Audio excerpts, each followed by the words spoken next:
They're the biggest boy band on the planet. 7 men who shattered every record, broke every barrier, and made the entire Western music industry rethink what a K-pop act could achieve. BTS. Bangtan Sonyeondan. The name alone sends millions into a frenzy. But here's the thing, behind every perfectly choreographed stage, behind every flawless music video, behind every heartwarming V-Live, there is a corporate machine running at full speed, and that machine doesn't always have clean hands. What if the smiles you see on camera were masking years of silent suffering? What if the family narrative HYBE sold you was carefully manufactured to keep the money flowing? What happens when a trillion-won empire is built on the backs of 7 young men who were once just desperate teenagers from small towns chasing an impossible dream? How much did they really sacrifice, not just physically, but mentally, emotionally, and even legally for the glory you celebrate today? What did HYBE bury in press releases, NDAs, and carefully timed media distractions so you would never ask the hard questions? Tonight, we're ripping the curtain wide open. No sugarcoating. No fan service. Just the raw, uncomfortable truth.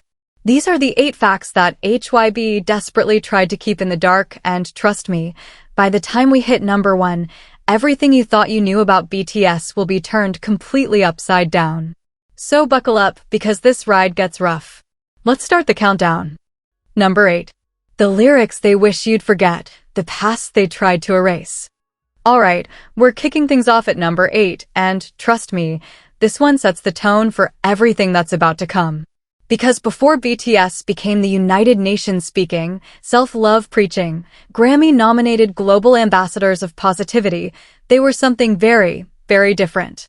And HYBE, or Big Hit Entertainment as it was known back then, has spent years and millions of dollars in PR strategy making sure you either never find out, or if you do, that you immediately dismiss it as they were young, they didn't know better.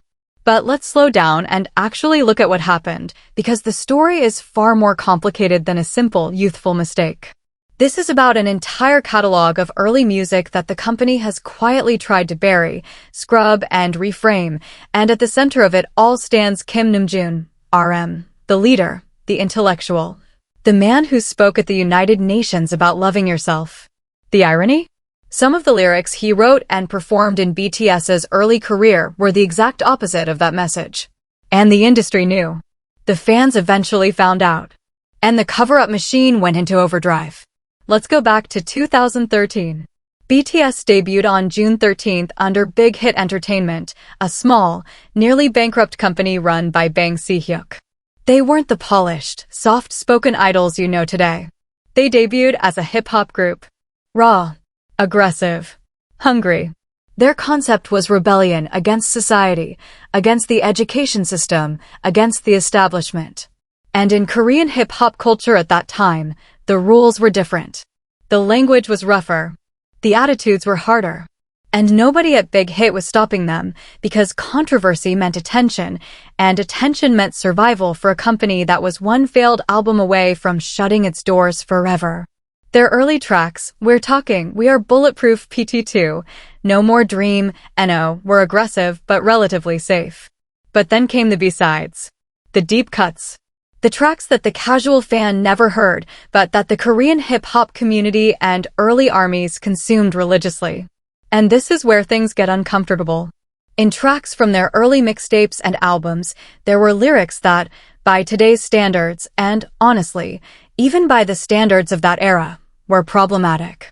We're talking about lyrics that objectified women, reduced them to physical attributes, and used language that reinforced toxic masculinity. War of Hormone, released in October 2014 on their Dark and Wild album, is the most well-known example. The song's lyrics literally compared women to gifts to be unwrapped, talked about being driven crazy by a girl's appearance, and included lines that critics called blatantly sexist. The music video featured the members chasing after a single female character in ways that many viewed as aggressive and objectifying. Korean feminist groups spoke out. International fans who were just discovering BTS were shocked. And what did Big Hit do? They played the Boys Will Be Boys card. They framed it as a lighthearted, fun song about teenage hormones. They pushed the narrative that it was satirical, that it was self-aware, that the boys were playing characters. But here's what they didn't tell you. The song was written and produced with full company approval. Every lyric passed through Big Hit's internal review. Bang Si-hyuk himself, the man who would later rebrand as the visionary behind HYBE's $1 trillion empire, greenlit those words. It wasn't an accident. It wasn't a rogue creative decision by teenagers. It was a calculated move to position BTS in the rough-edged hip-hop space that was trending in Korea at the time. But War of Hormone was just the tip of the iceberg. RM's solo work before and during BTS's early years contained even more controversial material. His pre-debut mixtapes and underground performances included language that shocked international audiences when they surfaced years later. In particular, a 2015 controversy erupted when fans discovered that RM had used a racial slur, specifically the N-word, in a track that sampled and referenced American hip-hop. The backlash was immediate, especially from Black fans and communities who had been among BTS's earliest international supporters. And this is where the cover-up strategy became textbook. Big Hit did not issue a formal company statement. Instead, RM addressed it through a personal post, carefully worded, expressing regret and saying he had been ignorant of the weight of the word. The apology was genuine. Most people who followed the situation believed that RM truly did not understand the historical and racial significance of the term in American context. But here's what Big Hit did behind the scenes that most fans don't know about. They began a systematic effort to scrub, delist, and bury the early content. Mixtape tracks were quietly removed from platforms. Fan-uploaded videos with problematic lyrics were hit with copyright strikes, not to protect intellectual property, but to control the narrative. Search engine optimization teams were reportedly employed to push negative search results about BTS's early lyrics further down in Google rankings.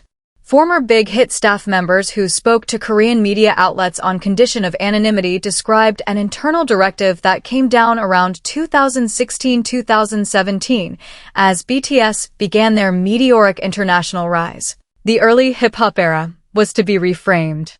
Going forward, BTS's story would begin with the most beautiful moment in life series, the emotional, artistic, introspective era that resonated with global audiences.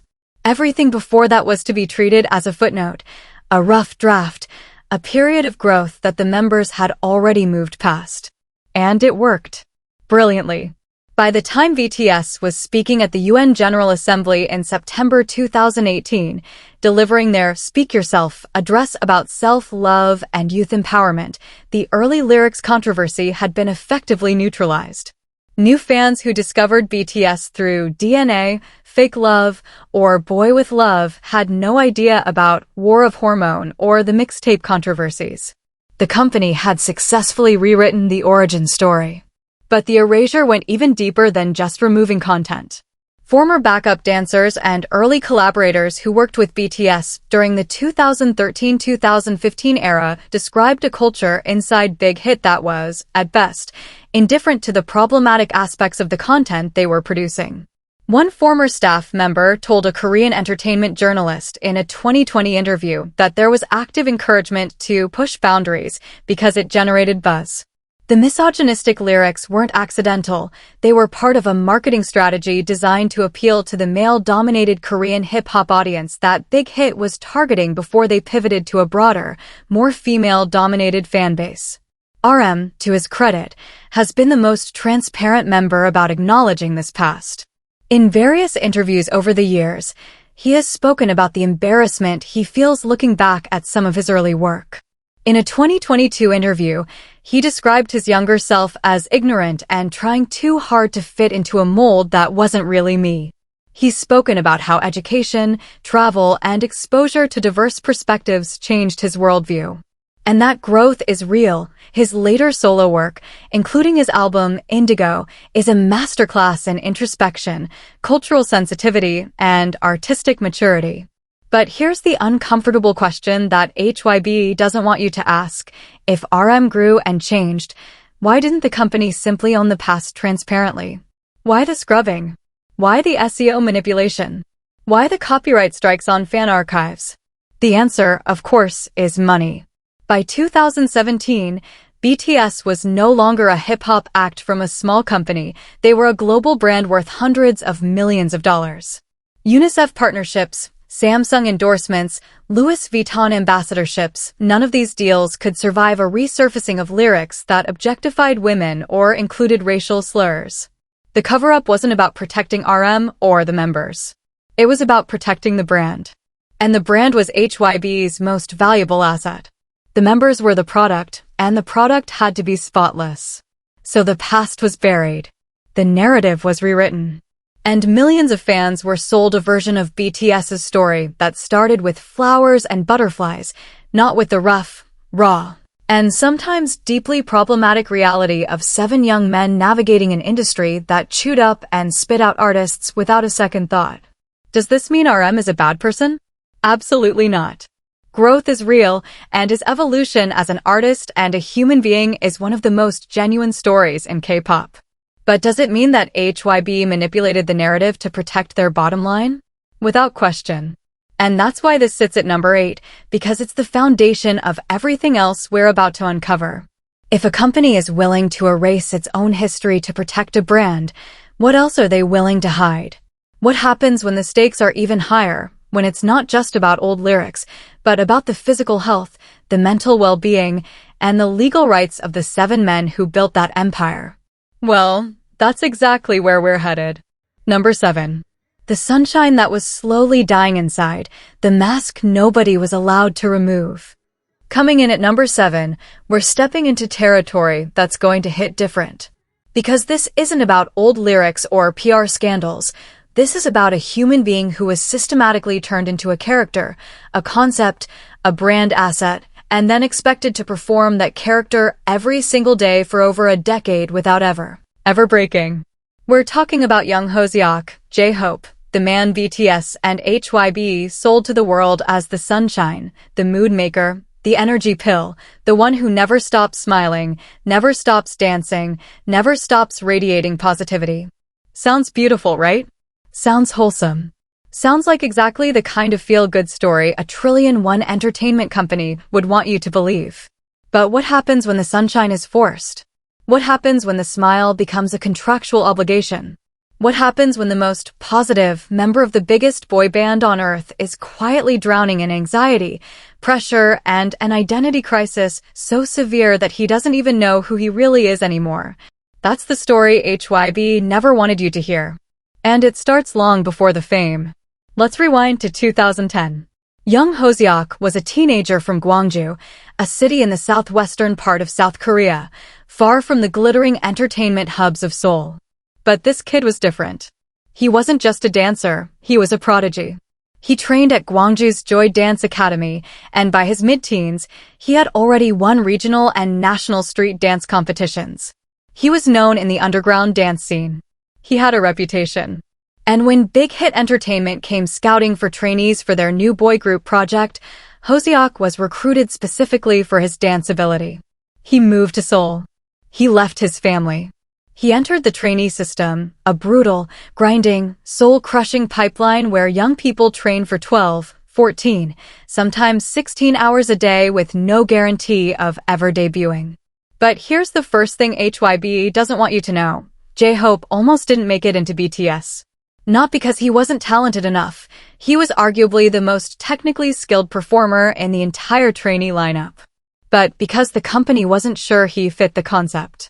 In the early stages of BTS's formation, the group was being designed as a hardcore hip-hop act. Rappers were the priority. Dancers were secondary. And Hoseok, despite his incredible ability, was seen as too bright, too energetic, not edgy enough for the dark, rebellious image Big Hit was crafting. There were internal discussions, documented in later BTS content and confirmed by members themselves, about removing Hoseok from the final lineup entirely. Let that sink in. The man who would become the heart and soul of BTS's live performances, the member whose energy literally carried entire stadium tours, was almost cut because he was too happy. And when Hoseok found out he was being considered for removal, he didn't throw a fit. He didn't fight back. He broke down. In the 2018 YouTube documentary series, Burn the Stage, there are moments where the members discuss the pre-debut period with raw honesty. The pain in Hoseok's eyes when he talks about almost being removed is unmistakable. Jimin has spoken about finding Hoseok crying alone in the practice room during that period. RM has acknowledged that the group dynamic would have been fundamentally different and worse without him. But here's the dark twist. The very trait that almost got Hoseok kicked out of BTS became the trait that the company decided to exploit. When Big Hit realized that BTS needed a balance to the darker, more serious members like Suga and RM, they made a strategic decision. They needed a sunshine member, a mood maker, someone whose entire on-camera identity would revolve around being happy, upbeat, and energetic at all times. And Hoseok, with his naturally bright personality, was slotted into that role. But there's a massive, critical difference between someone who is naturally cheerful and someone who is required to perform cheerfulness as a job function. And over the years, that difference slowly destroyed J-Hope from the inside out. In the early years, it was manageable. The group was small, the schedule was demanding but not yet inhuman, and the genuine excitement of debuting and growing a fanbase provided real, authentic happiness. But as BTS exploded globally, we're talking 2017 onwards, when DNA hit Billboard, when they started performing at the American Music Awards, when the world tours went from arenas to stadiums, the pressure became something else entirely. J-Hope was expected to be on 24/7. Not just during performances, during every V-Live broadcast, during every behind-the-scenes video, during every fan meeting, during every airport sighting. The J-Hope character was always bright, always laughing, always dancing randomly, always cracking jokes. And ARMY loved it. The fans ate it up. J-Hope is our sunshine became one of the most popular fan phrases in the entire K-pop universe. But the man behind the sunshine was struggling. And the evidence was there if you knew where to look. In multiple Bangtan bomb videos and behind-the-scenes footage, there are moments where Hoseok's smile drops the instant he thinks the camera isn't on him. There are clips, analyzed frame by frame by observant fans and compiled in videos that have since been taken down due to copyright strikes from HYBE, where you can see the exhaustion, the emptiness, the disconnect between the persona and the person. In a 2019 interview, Hoseok admitted something that sent shockwaves through the fandom. He said he sometimes didn't know where J-Hope ended and young Hoseok began. He talked about the difficulty of maintaining an image that was expected of him, and how the pressure to always be the happy one meant that he felt he couldn't express negative emotions, sadness, frustration, anger, exhaustion, because it would let people down. Think about what that means. A grown man, in his mid-20s, felt that he was not allowed to be sad. Not by his friends. Not by his family. By a system, a corporate structure, that had turned his personality into a marketable product. And HYBE profited enormously from that product. J-Hope's sunshine image was used in merchandise, in marketing campaigns, in variety show appearances. He was the member most frequently deployed for mood-boosting content during difficult periods, album delays, controversies, dating scandals involving other members.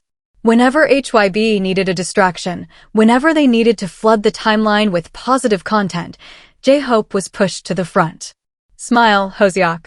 Dance, Hoseok. Be happy, Hoseok. The world is watching. But behind closed doors, Hoseok was battling anxiety. Real, clinical, debilitating anxiety. He has spoken about this in BTS's own content, in the Map of the Soul documentary series, and in various V-Live sessions, but always carefully, always within bounds that the company approved. He described panic attacks. He described sleepless nights. He described moments before going on stage in front of 80,000 people where he felt like he couldn't breathe, where his hands shook, where the weight of having to perform happiness for a screaming crowd felt physically crushing. And what did HYBE do about it? According to former staff and industry insiders who have spoken to Korean media, the company's approach to J-Hope's mental health was managed. Not ignored, that would be too obvious, especially as BTS's platform grew and mental health became a central theme of their music. but managed, controlled. J-Hope was provided access to company counselors, but the counseling was reportedly focused on performance readiness, getting him back on stage, getting him through the next schedule, getting him camera ready. It was not the deep, long-term therapeutic support that someone battling chronic anxiety needed. It was maintenance. It was damage control. It was making sure the product kept functioning. And the cruelest irony? BTS's own music, songs like Magic Shop, campaigns like Love Myself with UNICEF preach the importance of mental health, of seeking help, of being honest about your struggles. HYBE made millions selling that message to the world while allegedly providing their own artists with the bare minimum of actual mental health support. J-Hope's Sunshine persona wasn't just a character, it became a cage. When his first solo mixtape, Hope World, dropped in 2018, it was bright, colorful, and optimistic, perfectly on brand. It debuted at number 63 on the Billboard 200, making him the highest-charting Korean solo act at that time. HYBE celebrated. The brand was intact. But then came 2022. Jack in the Box. And everything changed. J-Hope's first official solo album was dark. It was aggressive. It drew from rock, grunge, and punk influences. The lead single, More, was a raw, almost angry declaration of wanting something beyond the manufactured image. The album's themes explore duality, inner conflict, and the suffocating nature of expectation. Fans were shocked. Number 6. The law they literally changed, the billions they almost lost. Number 6 hits different because this isn't just a K-pop scandal. This is a story about a multi-billion-dollar corporation allegedly manipulating an entire nation's political system to protect its most valuable asset. This is about Seokjin, Jin, the oldest member of BTS, the worldwide handsome, the visual, the guy who charms everyone with his dad jokes and his devastating good looks. But behind that effortlessly funny, lovable persona, Jin became the central figure in one of the most controversial political debates in modern South Korean history. And at the heart of it? HYBE's desperate, ruthless, and jaw-droppingly audacious attempt to keep BTS out of the military, not for the members' sake, but to protect a stock price, an IPO, and a corporate empire that was built entirely on 7 men staying together on stage. Let's break this down from the very beginning, because the full picture is something most international fans never truly understood. In South Korea, military service is not optional. It is a constitutional duty. Every able-bodied male citizen is required to serve between 18 and 21 months in the armed forces. This is not a suggestion. This is not a cultural tradition you can opt out of. This is the law, rooted in the reality that South Korea is technically still at war with North Korea. The Korean War never officially ended, only an armistice was signed in 1953. For decades, this obligation has been one of the most sensitive social issues in the country. Korean men from all walks of life, office workers, athletes, actors, musicians, must serve. Dodging military service is career suicide and social death. It is one of the few issues that can unite the Korean public in outrage. Exceptions exist, but they are extraordinarily rare and tightly controlled. Olympic medalists, Asian Games gold winners, and classical musicians who win top international competitions can receive exemptions. But pop stars? K-pop idols? Never. Not once in history had a K-pop act been granted military service exemption. Until BTS got so big that the question became impossible to ignore. Here's where the timeline gets suspicious. Jin, born on December 4, 1992, was the oldest member of BTS.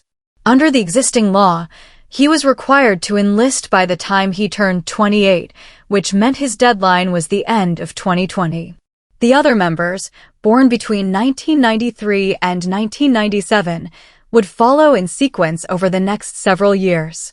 If BTS members enlisted on the normal schedule, the group would effectively be inactive for years, a staggered series of military absences that would break the group's momentum, halt their touring, and devastate their commercial output.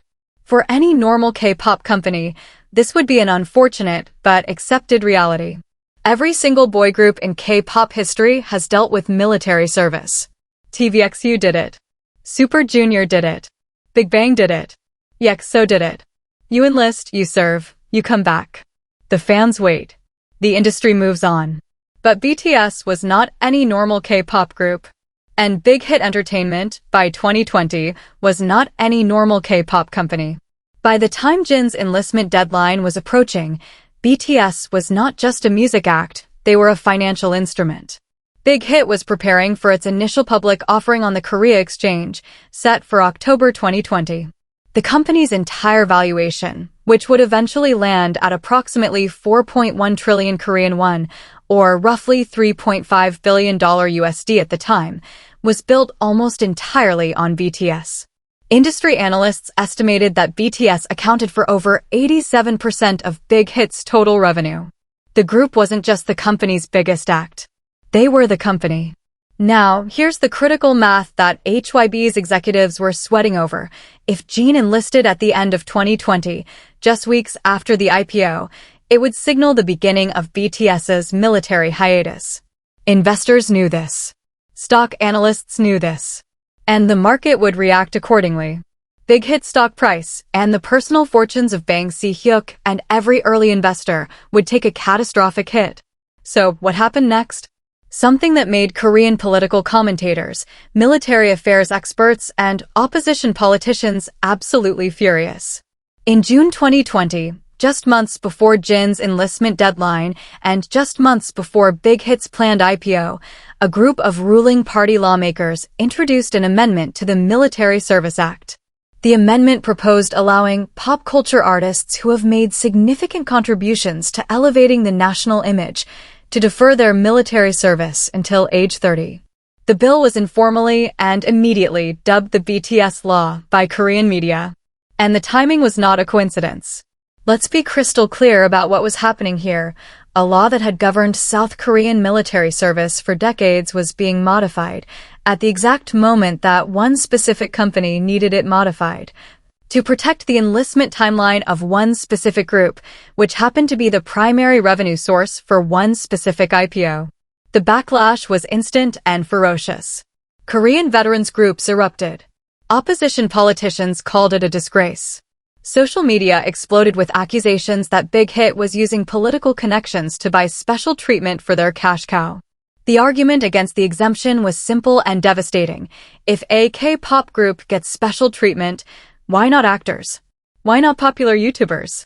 Why not the countless young Korean men who serve quietly and without complaint, missing years of their careers, their education, their relationships, because they believe in the principle of equal sacrifice? On Korean online forums like Naver, Dom, and The Ko, the debate raged for months.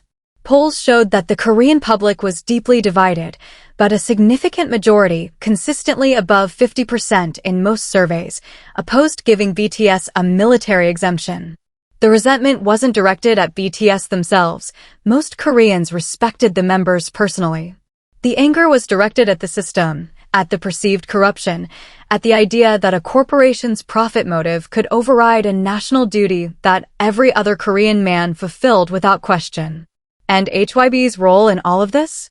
Officially, the company maintained a careful distance.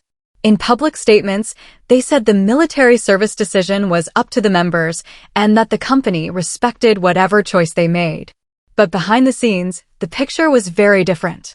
Korean investigative journalists reported that Big Hit executives had held meetings with lawmakers from the ruling Democratic Party. Lobbyists connected to the entertainment industry were reportedly deployed to build support for the amendment.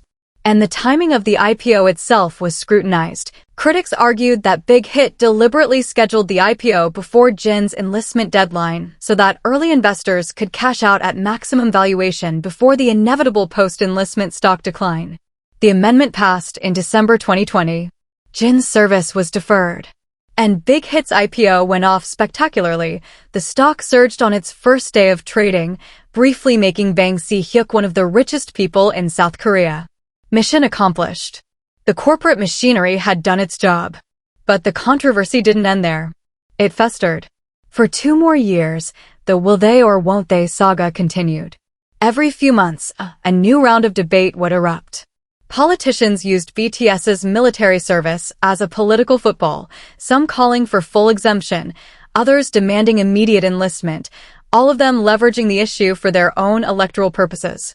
And through it all, the members themselves were caught in the middle. In a heartbreaking moment during their June 2022 Festa dinner, the annual celebration of BTS's debut anniversary, the members sat around a table and, with tears in their eyes, announced that they would be focusing on solo activities. It wasn't called a hiatus by HYBE. The company scrambled to reframe it as a new chapter, but everyone knew what it was.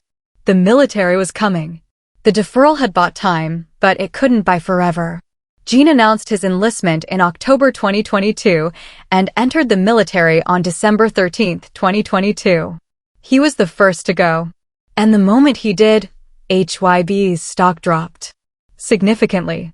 In the weeks following Jin's enlistment announcement, HYBE's market capitalization fell by over 2 trillion won. Investors who had bought in at the IPO peak watched their holdings shrink. The financial cushion that the BTS law had provided was gone. The clock that HYBE had spent years trying to stop had finally run out. But here's the part that truly reveals the dark side of this story. While HYBE was spending its political capital trying to defer military service, the members, and Jimin in particular, were the ones absorbing the public hatred.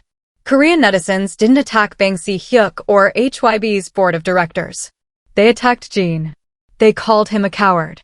They accused him of hiding behind corporate lawyers. They questioned his patriotism. Number 5. The private life they let the world rip apart, the silence that spoke volumes. We've arrived at number 5, and this one is going to make your blood boil, not because of what BTS did, but because of what HYBE didn't do. Because this is the story of a man whose most intimate, most private, most personal moments were ripped from his hands and thrown to the wolves of the internet, and the trillion-won corporation that was supposed to protect him sat back, stayed silent, and watched it happen. We're talking about Kim Taehyung V, the enigmatic, deep-voiced, devastatingly handsome member whose aura has always been a little different from the rest of BTS. Taehyung is the art lover, the free spirit, the one who quotes Van Gogh and listens to jazz at 3 a.m. He's the member who always felt like he existed slightly outside the K-pop machine, more actor than idol, more artist than product.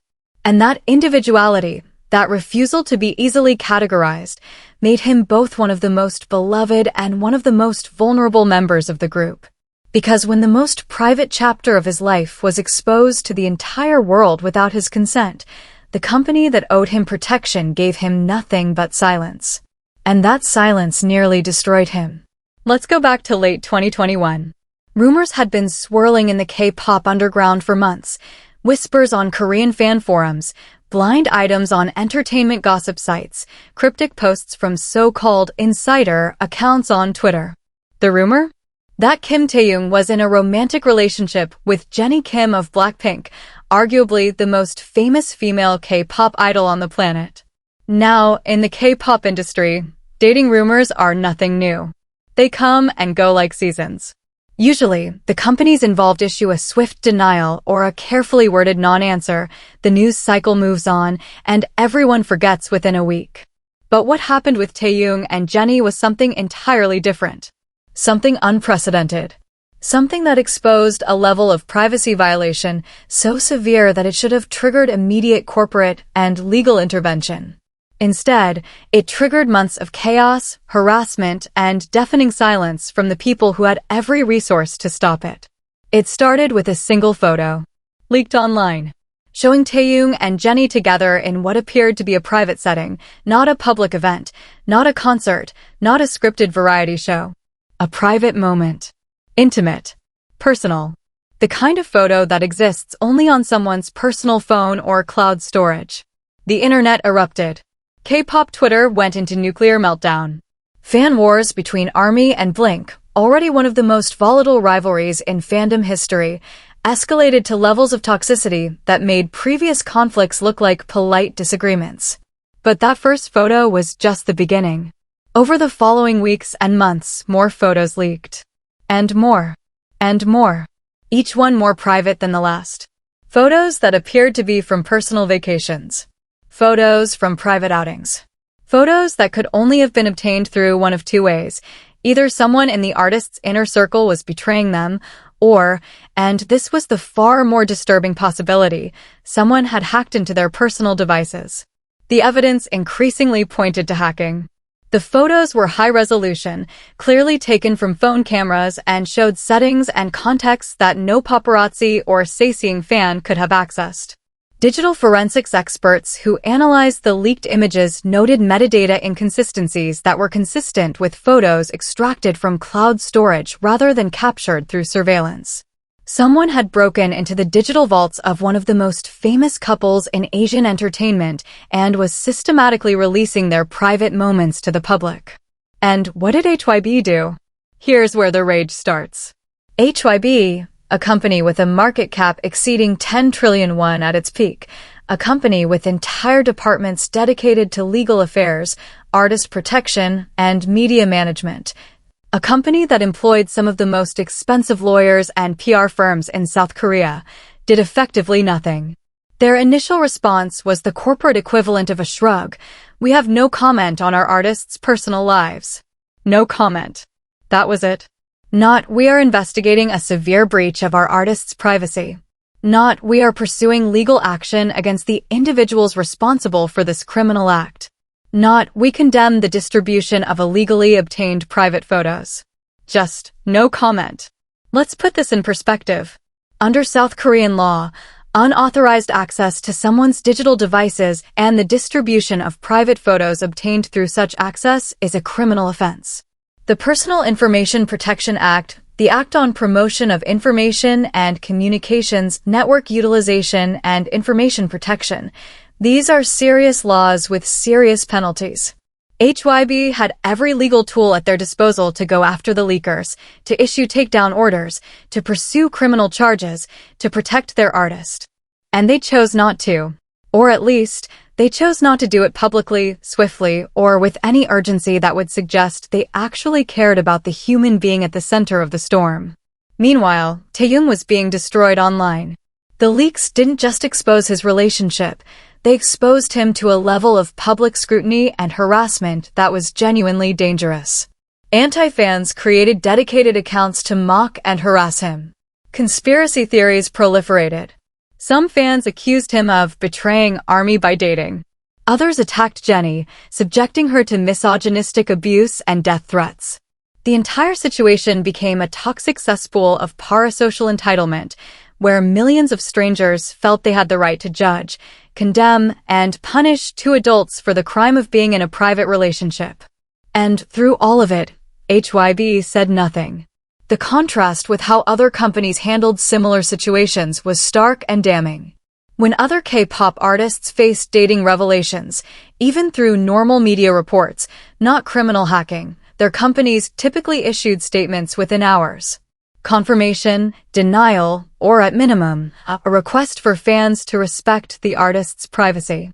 SM Entertainment, JYP Entertainment, YG Entertainment, for all their many flaws, these companies understood that a swift response was essential to protecting their artists from the worst of the public backlash.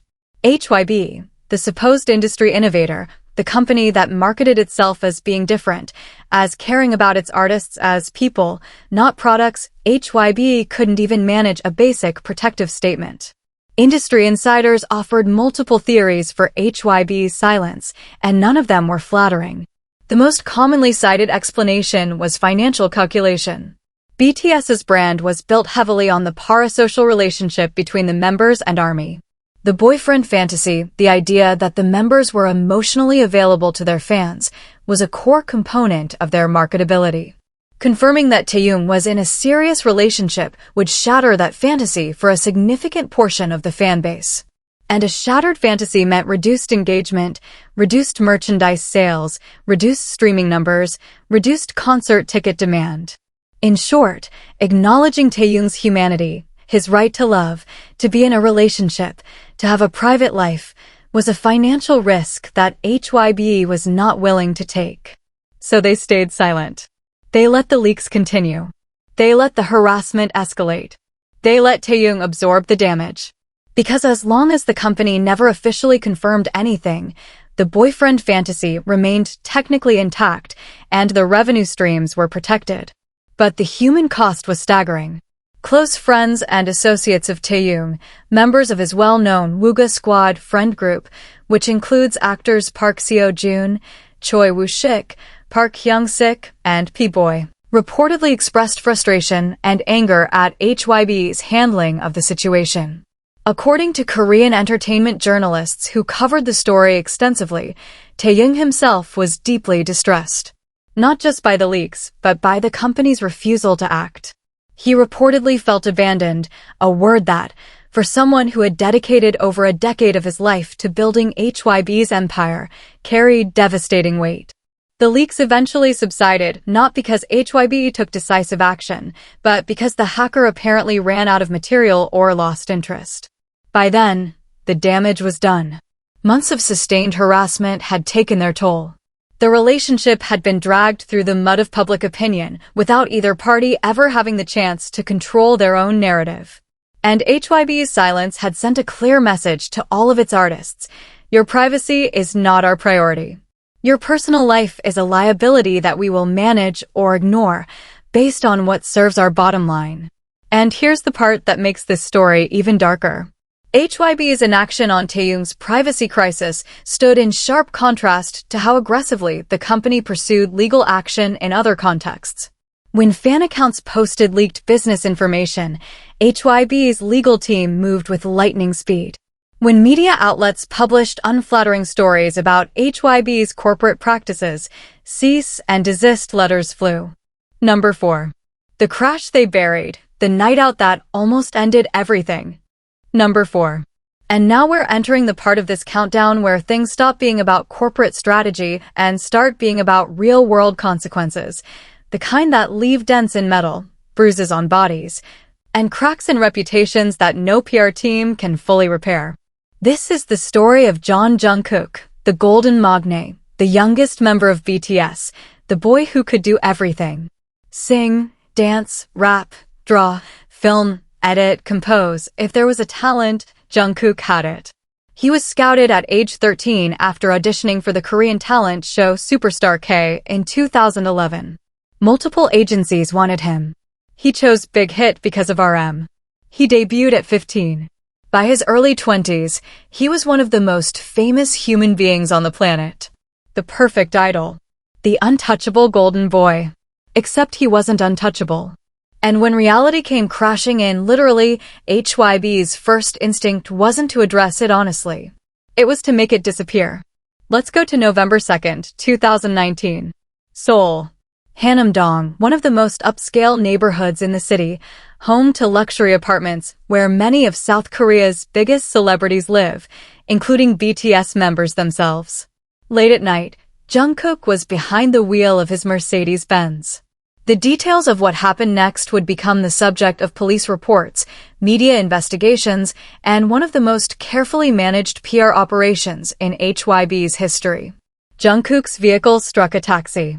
The collision was significant enough to cause damage to both vehicles and minor injuries to the taxi driver.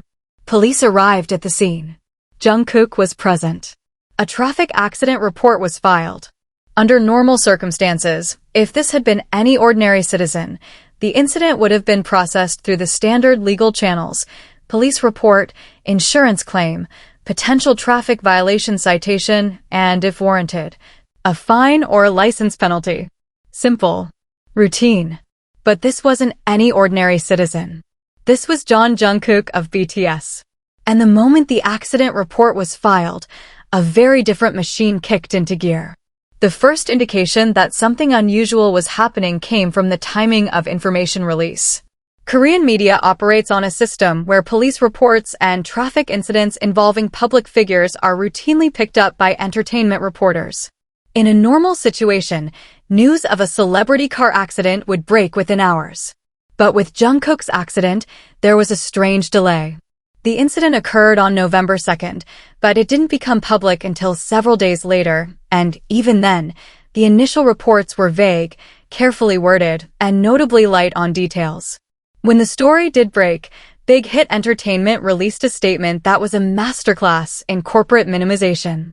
The statement acknowledged that Jungkook had been involved in a minor traffic accident, that he had immediately taken necessary measures at the scene, and that the matter had been amicably resolved with the other party. The word minor did heavy lifting in that statement. The implication was clear. Nothing to see here, just a fender bender, already handled, let's move on. But the details that emerged through independent reporting told a different story. The taxi driver had sustained injuries, described in the police report as requiring medical attention. The collision was not a simple bump. Both vehicles sustained notable damage. And critically, Jungkook was found to have violated traffic regulations. The specific nature of the violation was initially kept vague in Big Hit's communications, but Korean media later reported that he had failed to observe proper driving protocols at the time of the accident. What raised eyebrows among Korean legal observers was the speed of the settlement. In South Korea, traffic accidents involving injuries typically go through a formal legal process. The injured party has the right to press charges. There are insurance investigations. There are potential criminal liability assessments if the violation is severe enough. But in Jungkook's case, everything was resolved with remarkable speed. The taxi driver agreed to a settlement. The charges were dropped. The police investigation was closed. No fines, no penalties, no legal consequences beyond the private settlement. Now, to be fair, private settlements in traffic accident cases are common in South Korea. It's not inherently suspicious. But the speed, the secrecy, and the careful management of information flow raised legitimate questions. How much was the settlement? Who negotiated it? Did Big Hit's legal team contact the taxi driver directly? Was there pressure, implicit or explicit, to resolve the matter quickly and quietly before it could become a major scandal? These questions were never answered. Big Hit, and later HYBE, never provided additional details. The matter was simply declared resolved and the company moved on. Jungkook issued a personal apology, expressed remorse, and promised to be more careful. The news cycle moved on. Case closed. Except it wasn't closed. Because just 5 months later, Jungkook would find himself at the center of an even bigger controversy, one that didn't just threaten his reputation, but threatened to turn the entire Korean public against BTS at a moment when the nation was in crisis. April 2020. The world was in the grip of COVID-19. South Korea, which had been praised internationally for its aggressive and effective response to the pandemic, was in a critical phase. The government had implemented strict social distancing guidelines, not legally enforced lockdowns like in some Western countries, but strong governmental recommendations that carried enormous social weight. Koreans were expected to avoid unnecessary gatherings, stay away from crowded venues, and particularly avoid the nightlife districts that were identified as high-risk areas for viral transmission. The entire nation was sacrificing. Small business owners were closing their shops. Students were attending school remotely. Elderly citizens were isolating themselves from their families. Healthcare workers were working around the clock. The social contract was clear. Everyone must do their part. No exceptions. No special treatment. We are all in this together. And then, on a night in late April, Jungkook went out to Itaewon. Itaewon, the vibrant, multicultural nightlife district in central Seoul that would, just weeks later, become the epicenter of a massive COVID-19 cluster outbreak that infected dozens and triggered a national contact tracing emergency. Jungkook didn't go alone. He was part of a group that included other high-profile K-pop idols, Cha Eun-woo of ASTRO, Mingyu of 17, and Jaehyun of NCT. They visited multiple establishments in the Itaewon area on a night when the government's social distancing guidelines were in full effect. When the story broke, it was like a bomb going off. The Korean public was furious. Not mildly annoyed. Not disappointed. Furious. Here were some of the most privileged, most wealthy, most pampered young men in the country, celebrities who lived in luxury apartments, who were driven around in expensive cars, who had every resource to stay safely at home. And they had chosen to go out partying in a nightlife district during a pandemic. While ordinary Koreans were sacrificing their livelihoods, their social connections, their mental health to comply with social distancing, these idols were living as if the rules didn't apply to them. The backlash was vicious. Korean online communities, Naver, Dom, the Ko, Pan, erupted with a fury that transcended normal celebrity scandal reactions. This wasn't about parasocial betrayal or fandom drama. This was about civic responsibility. This was about the social contract. And Jungkook, as the most famous name on the list, took the heaviest fire. Death threats. Demands for him to leave BTS. Calls for boycotts. Hashtags demanding accountability trended for days. The anger was compounded by the fact that BTS, the group that had partnered with UNICEF, that had spoken at the United Nations about social responsibility, that had released songs about hope and solidarity, was now represented by a member who had apparently disregarded the most basic act of social solidarity, staying home during a pandemic. And HYBE's response? Once again, it was a case study in damage control rather than genuine accountability. Big Hit's initial response was slow, agonizingly slow by the standards of a crisis that was moving at internet speed. When they finally issued a statement, it followed a pattern that Korean media critics described as strategic ambiguity. The company acknowledged that Jungkook had been in Itaewon but framed his visit in the most benign terms possible, suggesting he had briefly visited a restaurant with friends and that he deeply regretted not being more careful. The words bar, nightlife, and multiple establishments were conspicuously absent from HYBE's official narrative. It was only through independent media reporting and police contact tracing records that the fuller picture emerged, that the outing had involved multiple venues, that it extended beyond a simple dinner. Number 3. The body that was breaking on stage, the starvation they called dedication. Number 3. And I need you to really sit with this one. Because everything we've covered so far, the lyrics controversy, the manufactured persona, the political manipulation, the privacy violations, the cover-ups, all of that was about the machinery, the system, the corporate decisions made in boardrooms by people in suits. But this is about flesh and bone. This is about a human body being pushed past its limits, publicly, visibly, in front of millions of cameras and millions of fans, and the company that was supposed to safeguard that body doing nothing to stop it. In fact, by some accounts, they encouraged it. We're talking about Park Jimin, the angelic-voiced, breathtakingly talented performer whose dance precision and emotional delivery made him one of the most captivating artists in all of K-pop. Jimin is the member who makes you feel things. When he sings, your chest tightens. When he dances, you hold your breath. When he cries on stage, the whole stadium cries with him. He is pure emotion translated into human form. But behind that devastating artistry was a devastating reality, years of extreme dieting, physical collapse, and a relationship with his own body so toxic and so dangerous that it should have triggered an immediate intervention from every adult in his professional life. Instead, it was normalized, packaged, and in the cruelest twist of all, celebrated as dedication. Let's start with where the damage began, because it didn't start on stage. It started in the trainee system. Jimin entered Big Hit Entertainment as a trainee after being the top student at Busan High School of Arts, where he studied contemporary dance. He was talented beyond measure. His teachers described him as a once-in-a-generation talent, a dancer with a natural musicality and emotional expressiveness that couldn't be taught. But when he arrived at Big Hit's trainee program in Seoul, something shifted. The K-pop trainee system, across all companies, operates on a principle of relentless critique. Trainees are evaluated weekly, sometimes daily, on their singing, dancing, rapping, visual appearance, and star quality. And visual appearance, in the K-pop context, doesn't just mean looking presentable. It means conforming to an extremely narrow standard of beauty that prizes thinness above almost everything else.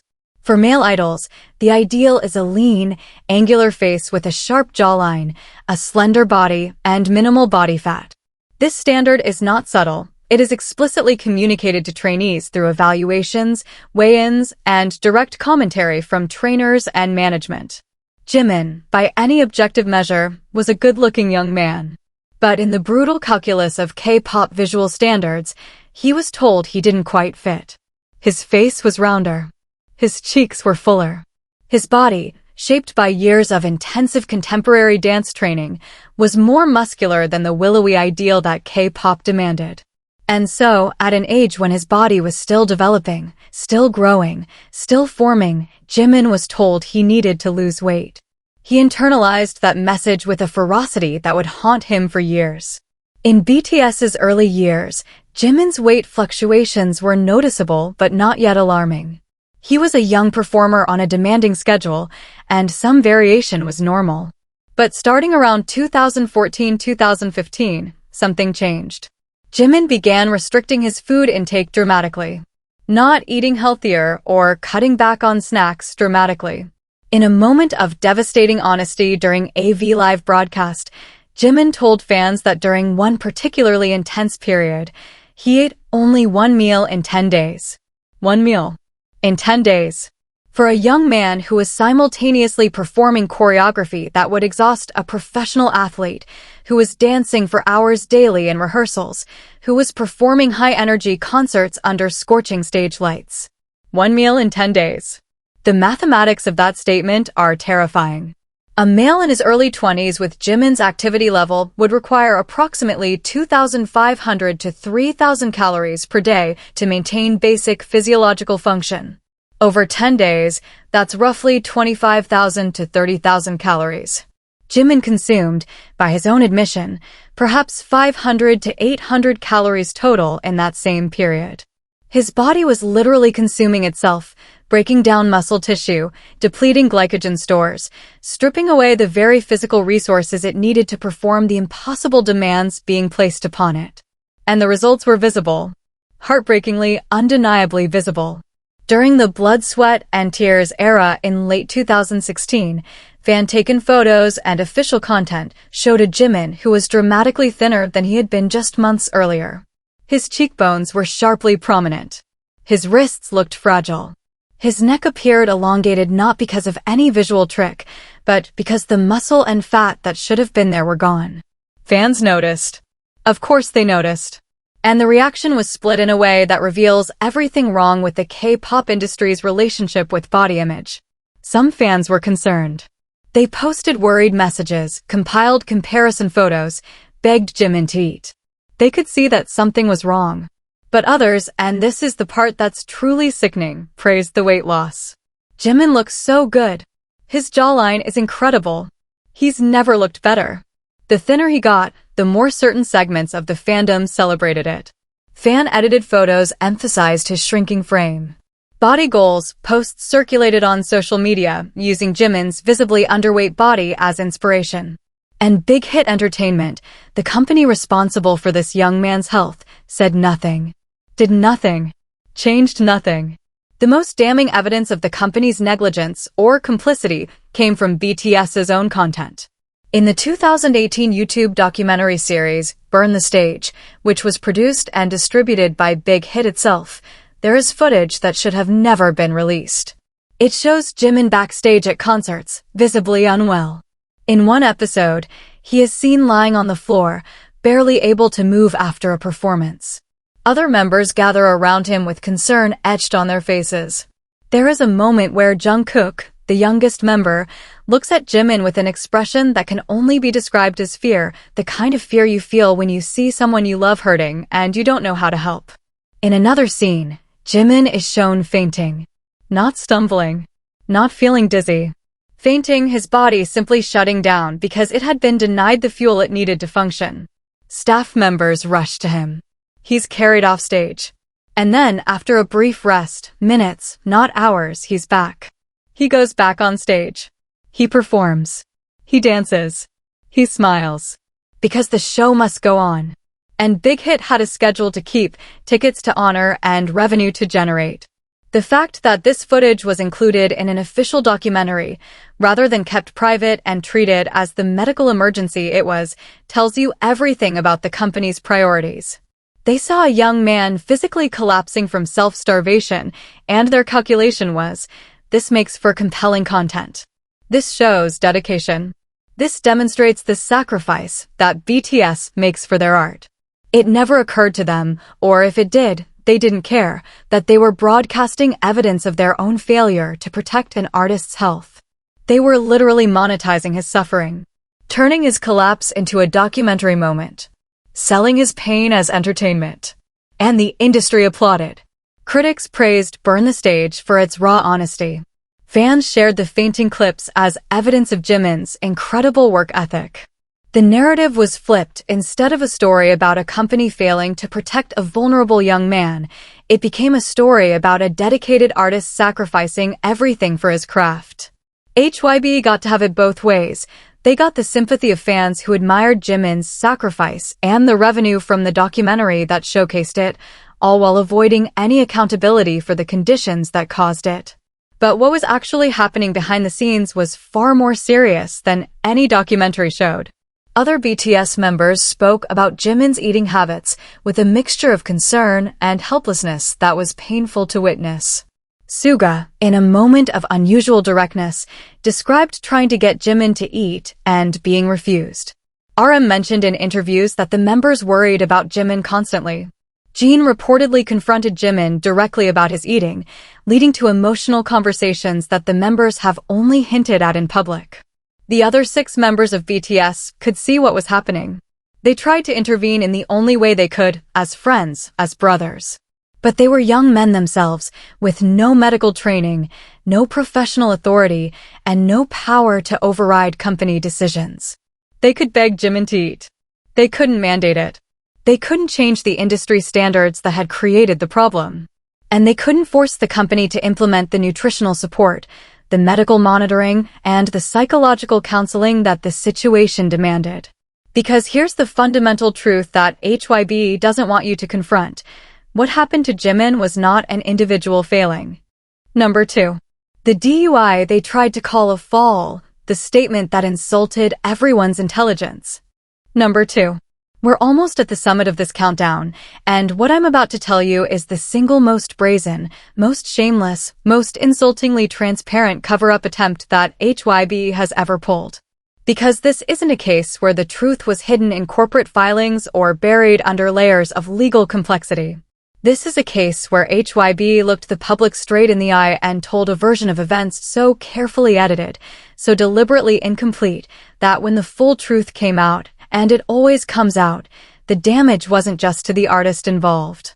It was to HYBE's credibility as a company that had spent years marketing itself as different from the rest of the K-pop industry. Transparent. Honest. Artist first. That illusion died on a street in Hanam-dong, Seoul. And the man at the center of the storm? Yoongi, Suga, the savage, brutally honest rapper who built his entire identity on keeping it real. The irony could cut glass. Let's set the scene. August 2022. BTS had just announced their shift towards solo activities during the emotional Festa dinner in June. The members were navigating the new reality of individual projects while the group's future hung in an uncertain balance. Suga, already one of the most respected figures in Korean hip-hop, a producer whose work under his August D alias had earned critical acclaim and commercial success, a man who had spoken openly about his battles with depression and social anxiety, was in a strange liminal space. Still a member of BTS. Still under HYBE's umbrella. Still one of the most recognizable faces in global entertainment. And on a night in early August, he went out drinking. There's nothing inherently scandalous about a grown man in his late 20s having drinks. Suga was not underage. He was not on duty. He was not scheduled for a performance. He was a 29-year-old adult having a night out. What happened after the drinks, however, changed everything. After his night out, Suga decided to ride an electric scooter home. Not a car. Not a motorcycle. An electric scooter, one of those small, seemingly harmless personal mobility devices that had become ubiquitous on the streets of Seoul. To many people, riding an electric scooter feels casual, low stakes, almost like riding a bicycle. And therein lay the critical mistake, not just Suga's mistake, but the mistake that HYBE would compound exponentially with what came next. Because here's what many people didn't know in 2022, and what Suga himself may not have fully appreciated in his intoxicated state. Under South Korean law, electric scooters had been reclassified. Starting in 2021, amendments to the Road Traffic Act classified electric scooters as motorized vehicles. This meant that all traffic laws applicable to cars and motorcycles also applied to electric scooters, including, critically, DUI laws. Riding an electric scooter while intoxicated was legally identical to driving a car while drunk. Same penalties. Same criminal liability. Same potential for license revocation. Suga rode the scooter. He didn't get far. Near his home in the upscale Hanam-dong neighborhood, he fell. Not a dramatic crash. Not a high-speed collision. He fell off the scooter and ended up on the ground. Nearby police officers noticed the scene, approached, and found Yoongi of BTS lying on the pavement beside an electric scooter, clearly intoxicated. They administered a breathalyzer test. The result was devastating. Suga's blood alcohol concentration was measured at approximately 0.227%. To put that number in context, the legal limit for DUI in South Korea is 0.03%. One of the strictest thresholds in the world. The threshold for license revocation is 0.08%. Suga's BAC was nearly 3 times the revocation threshold and over 7 times the legal limit. He wasn't just over the line. He was stratospherically over the line. At 0.227%, a person's motor functions are severely impaired. Speech is slurred. Balance is compromised. Judgment is essentially non-existent. The fact that Suga fell off the scooter was not surprising at that level of intoxication. The surprise would have been if he hadn't. The police processed the incident. Suga's driver's license was immediately revoked. He was under investigation for violating the Road Traffic Act, a criminal matter, not just a traffic citation. This was serious. For any public figure in South Korea, a DUI is career-threatening. For a member of BTS, the nation's cultural ambassadors, the group that represented South Korea on the world stage, it was a potential catastrophe. And this is where HYBE's response crossed the line from PR management into something that can only be described as deliberate public deception. When the story first broke, HYBE released a statement. And this statement, preserved in screenshots and archived by Korean media outlets, will go down as one of the most dishonest corporate communications in K-pop history. The statement said that Suga had been riding an electric scooter and fell down near his home. It said he had been transported to a nearby police station. It expressed that Suga was sorry for causing concern. Read that again. Riding an electric scooter and fell down. That's what HYBE told the public. Not riding an electric scooter while heavily intoxicated. Not arrested for DUI after a breathalyzer test showed his BAC at nearly 8 times the legal limit. Not under criminal investigation for violating the Road Traffic Act. He fell down. The statement was technically true in the same way that saying the Titanic encountered some water is technically true. It was a masterpiece of omission, a statement designed not to inform but to misdirect, to create the impression of a minor, harmless incident while concealing the critical fact that made it newsworthy. Suga was drunk. Very, very drunk. And HYBE knew it. They knew it because their artist was at a police station. They knew it because a breathalyzer had been administered. They knew it because a criminal investigation had been opened. They had all of this information when they drafted that statement. And they chose to leave it out. The Korean public is not stupid. And Korean media, whatever its flaws, is relentless when it smells a cover-up. Within hours, independent reporting filled in the gaps that HYBE had so carefully left empty. Korean news outlets, Dispatch, Sports Chosun, Newson, and others reported the breathalyzer results. They reported the DUI investigation. They reported the license revocation.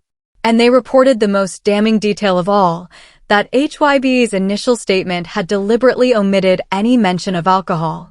The backlash was double-barreled. The public was angry at Suga for the DUI, understandably so, given that drunk driving kills thousands of people worldwide every year and is treated as a serious moral failing in Korean culture. But they were equally furious, perhaps even more furious, at HYBE for the cover-up. Because the cover-up told a story about the company that was far more damaging than the DUI itself. It said, "We think we can lie to you." It said, "We think you're not smart enough to find out the truth." It said, "Our first instinct when our artist commits a crime is not accountability, it's concealment." Korean netizens dissected the original statement word by word. Fell down became a mocking catchphrase, a shorthand for corporate dishonesty. Memes proliferated. Commentators drew comparisons to other corporate scandals where initial statements had been carefully worded to mislead. HYBE's carefully cultivated image as the honest company, the company that was different from SM, JYP, and YG, took a direct hit. If they would lie about this, what else had they lied about? Suga, to his credit, did what HYBE should have done from the beginning. He told the truth. He issued a personal apology that was raw, detailed, and unflinching. He acknowledged that he had been drinking. He acknowledged that riding the scooter was wrong. He acknowledged that he had not been fully aware of the legal reclassification of electric scooters, but that ignorance was not an excuse. He expressed deep remorse, not just for the act itself, but for the disappointment he had caused to fans, to his members, and to the public. His apology was widely regarded as genuine and sincere. But it also raised an uncomfortable question. Why did the artist have to be more honest than the company? Why did Yoongi, the individual, have to clean up a mess that HYBE's PR team had made exponentially worse with their misleading statement? If HYBE had simply told the truth from the beginning, Suga was intoxicated, he made a serious mistake. He is cooperating with police, and he is deeply sorry. The incident would have been damaging but manageable. A DUI is bad. But the Korean public has a remarkable capacity for forgiveness when it encounters genuine accountability. What the Korean public does not forgive is being lied to. And HYBE lied. Not explicitly, they were too clever for that. Number 1. The machine that ate 7 souls, the breakdown that shook the world. Number 1. This is it. The summit. The peak of this entire countdown. And if you've made it this far, through the cover-ups, the manipulations, the lies, the suffering, then you already sense what this final revelation is about. Because number 1 isn't about one incident. It isn't about one member. It isn't about one scandal. Number 1 is about the thing that connects every single point on this list into one devastating, heartbreaking, undeniable truth, the truth that HYBE fought harder to conceal than anything else on this countdown. This is the story of how the most successful boy band in human history was systematically worked to the edge of psychological and physical collapse. How the company that profited billions from their labor treated their mental health as a management problem rather than a human crisis, and how the moment that BTS finally broke, publicly, tearfully, irreversibly, was not a creative new chapter, or a strategic evolution. It was a breakdown. A white flag surrender from 7 exhausted men who had given everything they had until there was nothing left to give. And the corporation that drained them dry had the audacity to rebrand their collapse as a business strategy.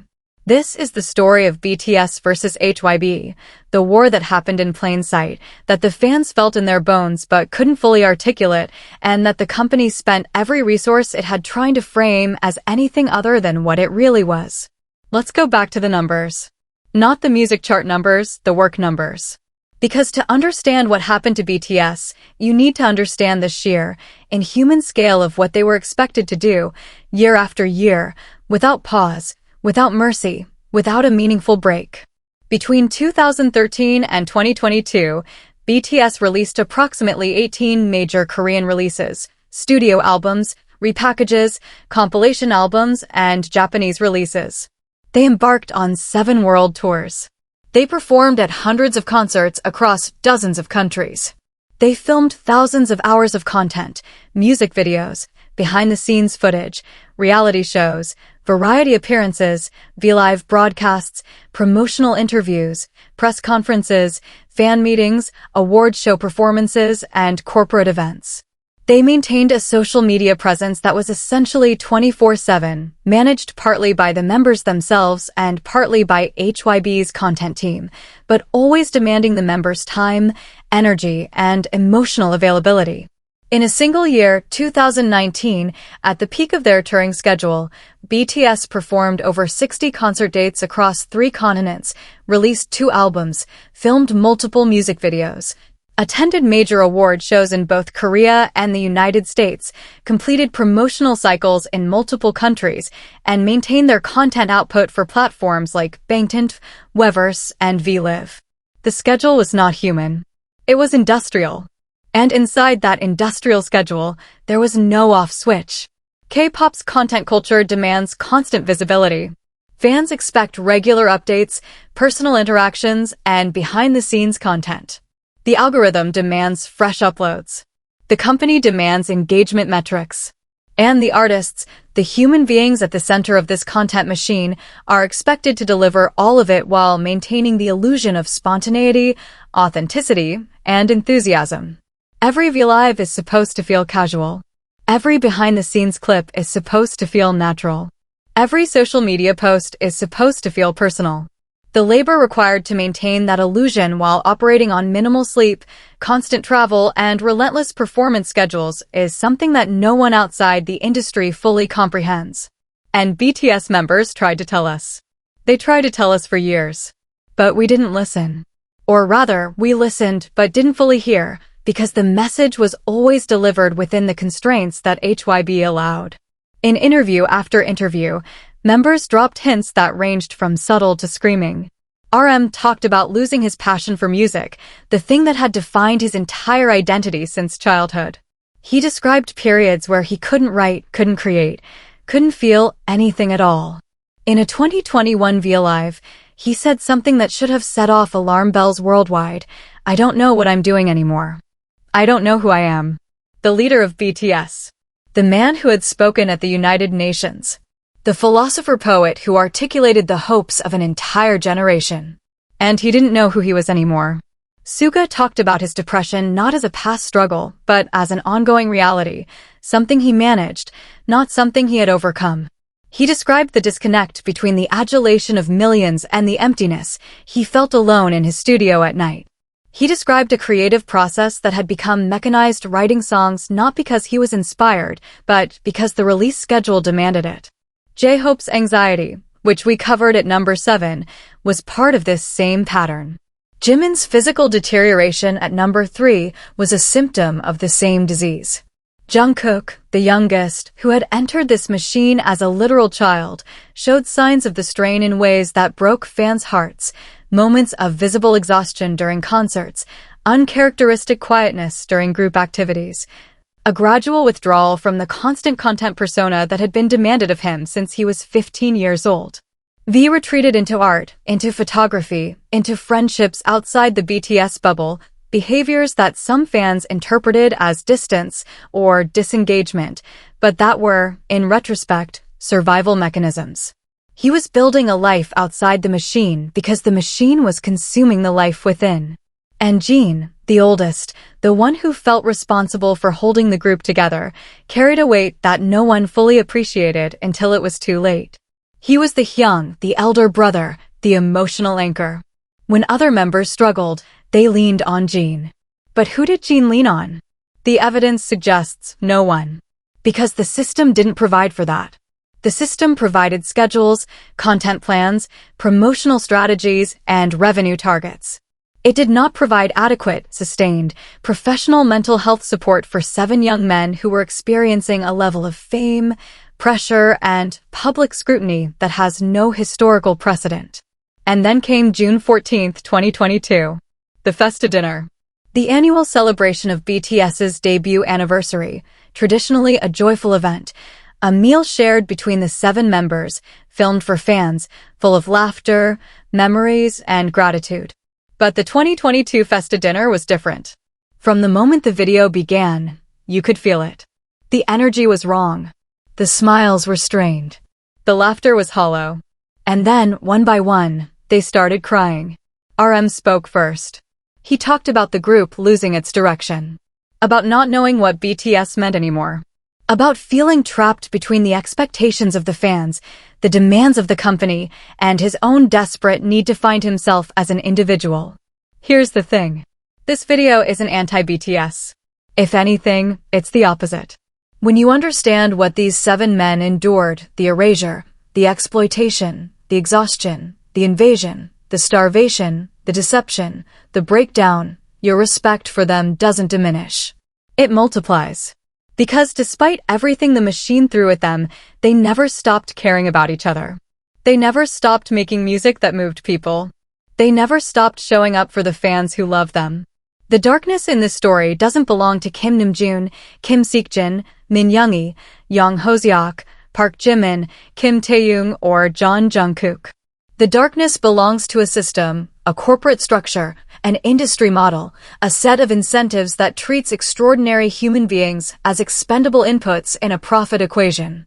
And until that system changes, until companies like HYBE are held accountable not just by stock analysts, but by the fans, the public, and the artists themselves, the machine will keep running.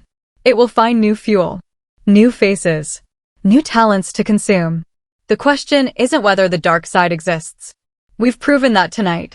The question is, now that you've seen it, what are you going to do about it?